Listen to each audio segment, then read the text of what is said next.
Hello friends, সবাই কেমন আছো, কি করছো? আমাদের এখানে গঙ্গার ধারে শিব মন্দিরে পুজো হচ্ছে। প্রতি সোমবার করেই এখানে পুজো হয়। শিব ঠাকুরের রূপো দিয়ে চোখ, নাক সব রূপো দিয়ে করা। দেখতেই পাচ্ছ তোমরা কত সুন্দর করা আছে, কত সুন্দর সাজিয়েছে ঠাকুরটাকে। ঠাকুর মশাই পুজো করছে, সন্ধ্যা আরতি করছে, দেখো সবাই।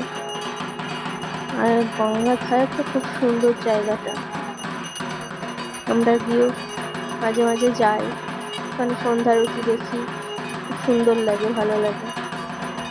দেখো, তোমরা কমেন্ট করে জানিও যে কেমন লাগছে।